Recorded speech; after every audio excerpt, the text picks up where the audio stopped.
Oh man, that new Justice League trailer dropped at New York Comic-Con and it is pretty stinking sweet. Let's talk about it.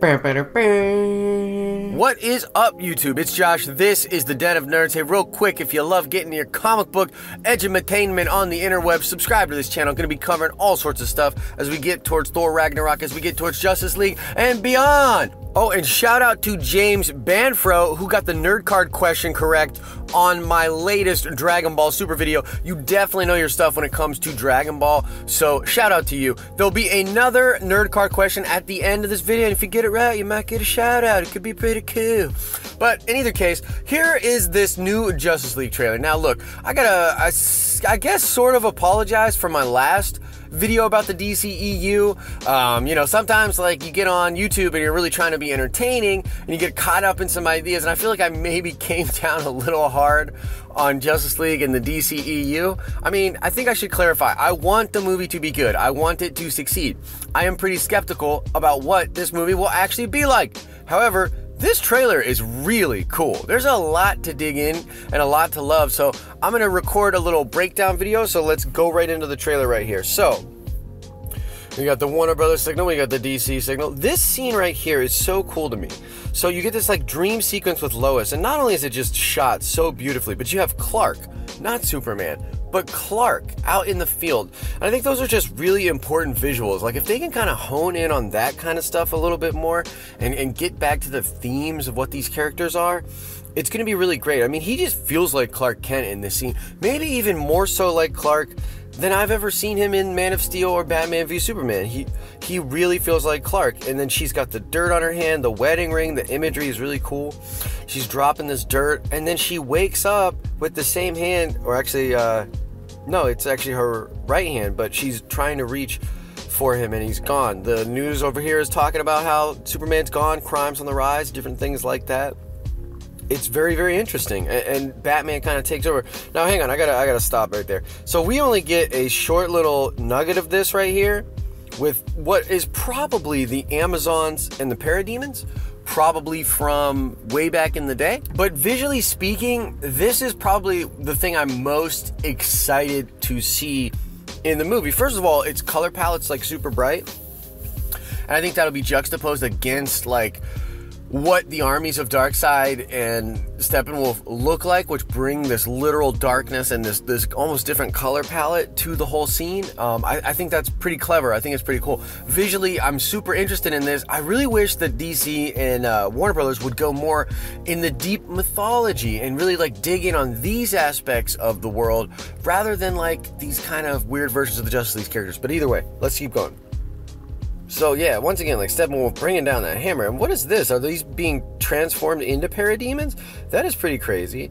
This is where like the invasion line comes in and Bruce is like, no, it's something worse. It's something far darker. Yeah, so Apocalypse is literally coming to take over the world, which, you know, we know about this November. Ivy. We got the nice Commish Gordon. This looks like a nice Batwing shot there. You got this Aquaman shot. Wonder Woman. Kind of showcasing all of them. I love this line here, and this feels like a Joss Whedon scene, where he says, strong men are stronger alone, and Bruce says, that's not even the saying. That's the opposite of the saying. That feels like a little Joss Whedon scene to me. And, you know, I've said this before in several videos, but I really think what we're going to get here is a Zack Snyder film that just has like Joss Whedon punch-ups, like little punch-ups here and there. And look, I still think it could be great. Like if Justice League is amazing, I will just worship at the altar of Joss Whedon even more. I'll be like, wow, Warner Brothers, you really did it. This is awesome. Let's keep going. But yeah, so that's what I think we're getting here. We're getting this Joss Whedon punch-up with this scene.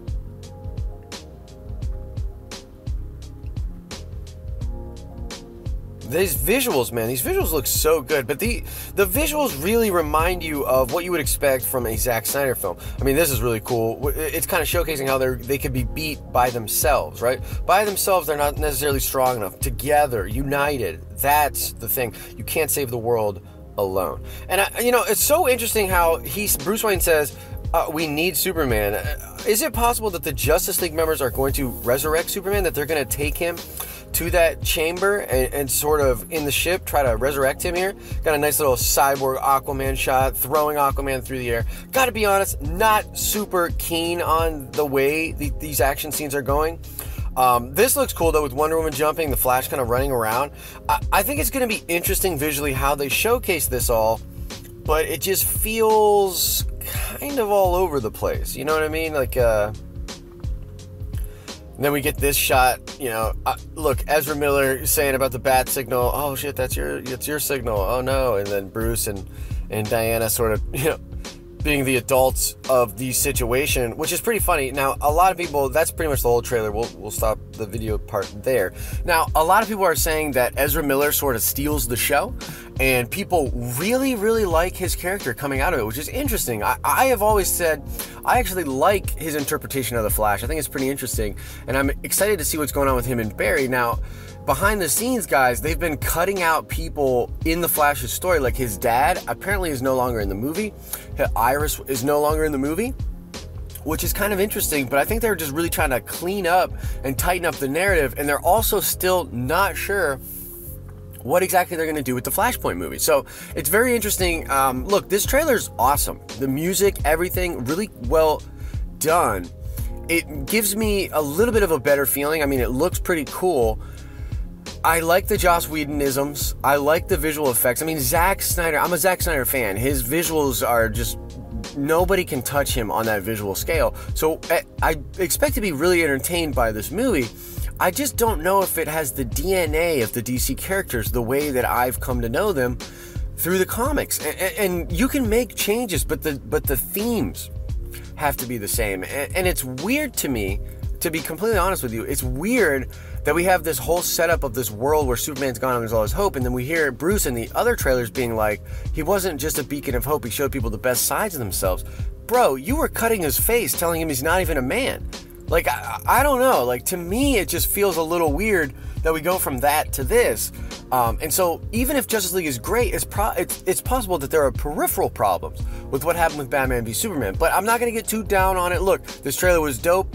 DC fans, you should be proud of yourselves, proud of your studio. This is a good looking trailer. Let me know in the comment section, what did you think about the trailer? Did you find any little nuggets that I missed, any Easter eggs? I've only watched it like 3 or 4 times. It's like a true nerd thing to say. I've only watched it like 3 or 4 times. I'm gonna watch it like about 1 million more, so I'm sure I'll pick up on the things, but no, in all seriousness, let me know if you see anything in there. I'm very interested to get all the little tidbits as we head towards Justice League. All right, let's check that nerd card really quickly. I want to know, what is Steppenwolf's relationship to Darkseid in the comics? Let me know. What's their relationship? By the way, I've heard that they're going to change that relationship, that's not going to be the way that they're related in the movie, which, you know, could be good, could be bad. But in the comic books, what is the relationship between Darkseid and Steppenwolf? Answer that question in the comment section below. As I always say, I hope you are having an awesome and nerdy day. See ya!